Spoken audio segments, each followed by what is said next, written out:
Good afternoon, Robert Scribbler. It is September 18th, 2018.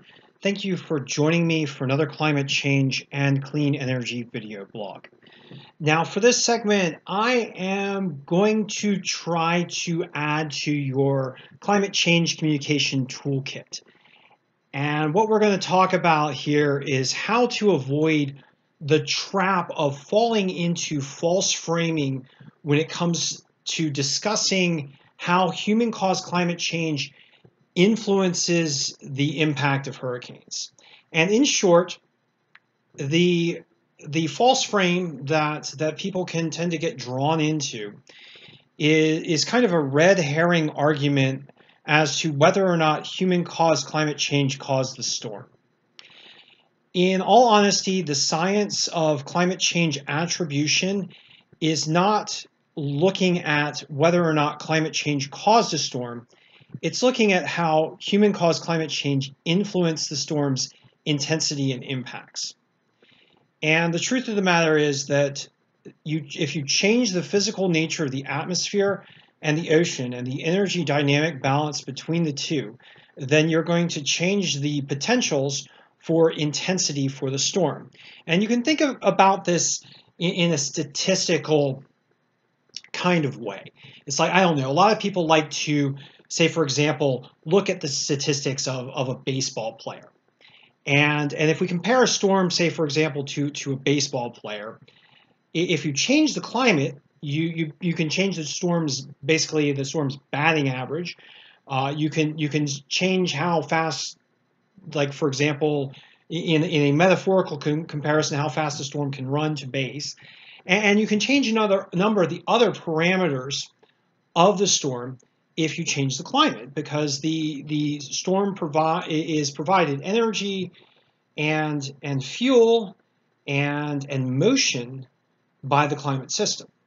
So thinking about how climate change changes the parameters of storms, I'd just like to again call your attention to this one attribution study that was put together by Kevin A. Reed at Stony Brook University that found that human-caused climate change increased Florence's rainfall potential by about 50%, increased the storm's intensity, particularly the duration of its high intensity period, provided some nudge to the path of Florence, and increased the storm's size. Now, in addition, it's also likely that climate change also enabled Florence to stall for longer over North Carolina, and that climate change provided a higher ramp for the storm surge that ran into the North Carolina coastline as the storm was approaching the coast. So all of these factors were influenced by human-caused climate change. And this is what we talk about when we talk about storm attribution. What we don't really talk about is whether or not human-caused climate change caused the storm. We talk about how human-caused climate change changed the intensity of the storm, increased its peak potential for damage, possibly caused it to stall over a certain region due to sea ice losses' influence on the jet stream, for example, how it provided more fuel for the storm in the form of warmer than normal ocean surface temperatures, which are proven to increase the peak potential intensity of storms, and increased atmospheric water vapor loading due to atmospheric warming's influence on the heavy rainfall, in particular the hourly rainfall rate that occurs in storms.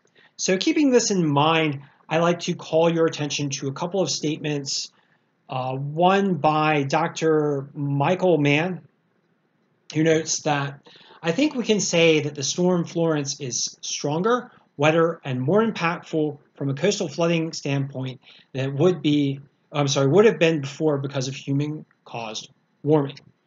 So very clear statement from a scientist that doesn't fall into the trap of false framing when it comes to talking about storms and climate change. And I'd also like to just look at a response from Don Paul to Michael Mann, who notes that now that climate change does play a role in natural disasters and has apologized for what appears to be falling into this trap of making kind of a silly distinction as to whether or not the storm was caused by climate change, as opposed to how climate change influenced the statistical factors of the storm involved. So just to sum up, human-caused climate change influences storm intensity and changes storm intensity to make storms more damaging. And this is a very, very serious issue that we should not ignore, but we should also not fall into the silly trap of arguing over whether or not climate change caused a storm. Because the real issue is how much worse the storm was made by climate change. And we have a number of very serious, hard-hitting avenues of statistical evidence that shows that human-caused climate change is making the storms hit harder and harder, and everyone in the public needs to be aware of that. So if someone's talking about this other thing, just go around it, just avoid it, because it's a non-issue. What we're talking about is hurricane intensity and influences on hurricanes due to human-caused climate change, which is the real deal, which is a real thing, which is a real factor, and which needs to be talked about. Thank you for joining me, and I'll be chatting with you soon.